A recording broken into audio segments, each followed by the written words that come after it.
Good morning to all of you my friends. आप लोगों का स्टार स्पोकन इंग्लिश क्लासेस में स्वागत है। मैं स्वागत सर।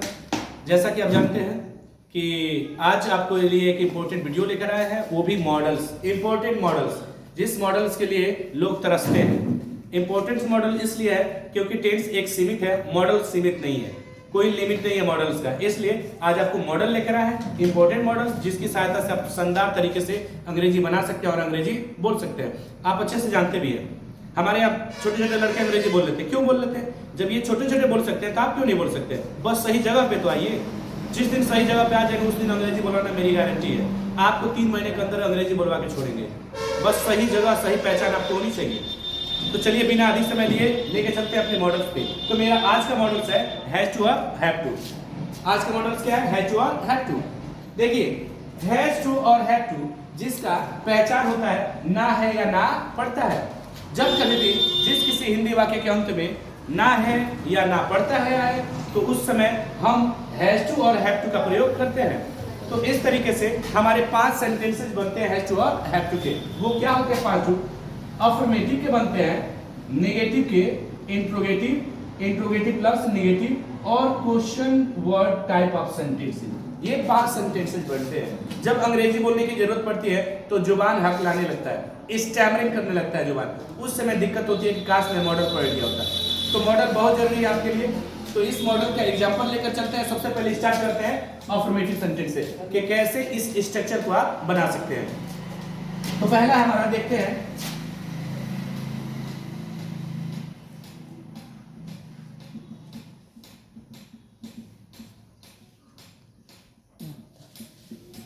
पहला स्ट्रक्चर है अफर्मेटिव सेंटेंस है। कैसे अफर्मेटिव सेंटेंस को हम इस मॉडल के साथ सेंटेंस को बोलते हैं और बनाते हैं। तो रूल्स इसका देख लेंगे।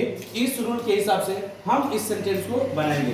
तो अफर्मेटिव सेंटेंस की स्टार्ट किससे होते हैं बाबू? सब्जेक्ट से। सब्जेक्ट का मतलब है कर्ता, जो कार्य को करता है। उसके बाद हम लेंगे हैज टू और हैव टू। हेल्पिंग वर्ब के तौर पे लेंगे हैज टू, हैव टू। अच्छे से जानते हैं कि हैज टू का प्रयोग एक वचन कर्ता के साथ करते हैं, यानी सिंगुलर नंबर के साथ, और हैव टू का प्रयोग करते हैं प्लूरल नंबर के साथ। इसके बाद आता है हमारा वर्ब का फर्स्ट फॉर्म, वर्ब का फर्स्ट फॉर्म। उसके बाद आर डब्ल्यू, यानी रिमेनिंग वर्ड्स, अदर भी आप कह सकते हैं। तो चलिए लेकर चलते हैं इसका एग्जांपल है। एग्जांपल में देखते हैं कि मुझे अब अंग्रेजी बोलना है, मुझे अब अंग्रेजी बोलना है।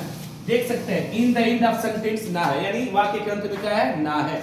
तो इस सेंटेंस को बनाने के लिए और बोलने के लिए किसका यूज करेंगे हम? हैज टू और हैव टू का। सबसे पहले ले लेते हैं सब्जेक्ट को। सब्जेक्ट में है मुझे, तो मुझे का मी होता है, लेकिन मी का सब्जेक्ट क्या होगा? आई। तो लिखेंगे आई, आई, और आई के साथ हैव टू का प्रयोग करते हैं तो लिखेंगे आई हैव टू। क्या करना है? वर्ब आएगा, तो वर्ब क्या है इसमें? बोलना। I have to speak. क्या बोलना है? तो इंग्लिश बोलना है, तो लिखेंगे इंग्लिश। अब का अंग्रेजी क्या होगा? नाउ, तो लिखेंगे नाउ। नाउ का शुरू में भी लिख सकते हैं, लास्ट में लिख सकते हैं, there is no any mistake. एक और देख लेते हैं, उसे यहां आना पड़ता है, उसे यहां आना पड़ता है। इस सेंटेंस में क्या है? पड़ता है। तो भी हम हैज टू और हैव टू के साथ ही बनाएंगे।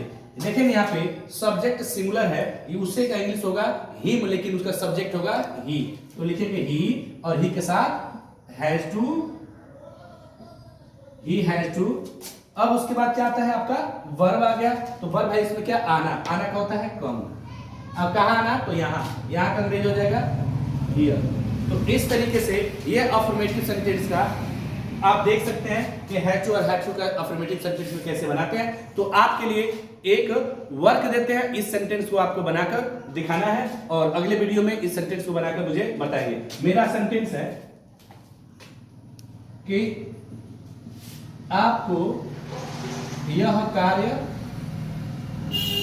करना है, आपको यह कार्य करना है। इस सेंटेंस को आपको बनाने हैं। ये रहा आपका वर्क। तो अगले वीडियो में लेकर मिलते हैं आपको नेक्स्ट अगले मॉडल के लिए। तब तक के लिए